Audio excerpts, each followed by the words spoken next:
Welcome to UFO 50. My name is Colin, and for the next year I will be playing and beating one UFO 50 game each week, starting with the first and ending with the last.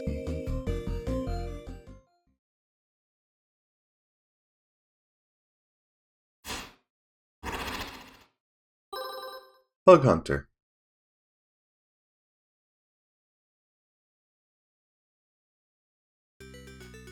In Bug Hunter, you play as an exterminator in a moon quarry, trying to prevent the bugs from evolving and overrunning the place.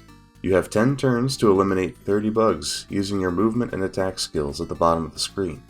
In between each of your turns, the bugs will evolve, and then more bugs will spawn in. Power cubes also spawn in, which can be collected to purchase new abilities to swap out with your current ones. Power cubes also explode when shot, which can be handy for wiping out groups of enemies, but the explosions can kill you too, so watch where you're standing. If you die, run out of turns, or let an evolved bug turn into an egg and hatch, it's game over. This game has single player and a 2-player mode, but I only really played the single player. Now, I'm a pretty big fan of turn-based strategy games, and Bug Hunter knocked it out of the park for me. It reminds me of a much smaller, lighter version of Into the Breach.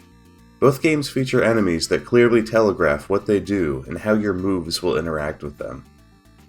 While Into the Breach features creatures that move and telegraph attacks, the bugs in Bug Hunter tend to enjoy standing there and just staring at you.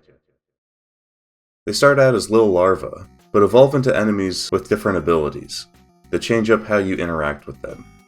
Squiddly Diddly here creates a hole when he dies, and Tickle You Grumbo converts adjacent energy cubes into anti-energy cubes that make you lose energy when you've collected them. The challenge becomes figuring out how to effectively kill these bugs based on the difficulties they present.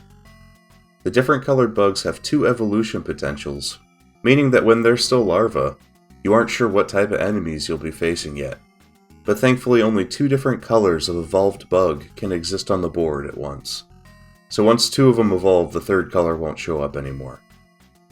Bug Hunter is very approachable, but it is difficult. It's so short and approachable that I never found myself upset at losing. It's easy to just start again. While the game seems pretty straightforward, there's a lot of hidden depth in the mechanics that you need to learn to win. When you start a round, you always start with 4 runs, 1 hop, a shoot attack, and a lob attack. As you've probably seen on the screen already, there are 2 elevations on the board. Run movements let you move up to 2 spaces, but don't let you get on a higher tile. The hop movement lets you hop up to 2 spaces away, and lets you get to a higher tile. Same thing with the shoot and lob attacks.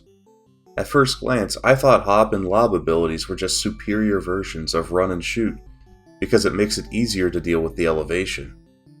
But they don't tell you that you can push bugs with the run and destroy 2 adjacent bugs with 1 shoot. It creates a versatility in the basic actions that isn't immediately apparent when you first start playing the game. So now, if you know, you can kill Squiddly Diddly with that lob and push his friend into the hole to avoid making 2 holes. The shop has a selection of upgraded versions of the base actions, letting you attack and move diagonally, or at further ranges. There are also glue abilities that let you do other fun stuff, like shift the terrain, reset other actions, or drop in more energy cubes. Dropping in more energy cubes is fun because you can either collect them for bigger purchases or set up a really nice chain of explosions. Honestly, I could gush at how tight and well thought out everything feels in this game, but we would be here for a very long time.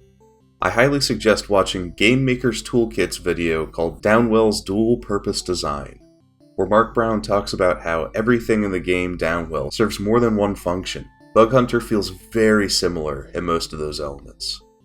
And funny enough, Downwell's developer worked on UFO 50. Overall, out of the 2 games I've played so far, I think Bug Hunter is my clear favorite. I was not expecting it to take me longer to beat than Barbuda, but also I didn't feel the need to look up any guides for this one. I can see myself popping into Bug Hunter occasionally just to play a round or 2. I also just noticed that your character in Barbuda comes from an egg. Is he a bug? That's just something to think about. Anyways, I also got this little spider in the attic of this little guy's house. I watched him for a bit and he doesn't seem to interact with them. I don't know if that's just coincidence or if they're just decor, so who knows? Guess we'll find out eventually. Alright, see you next week.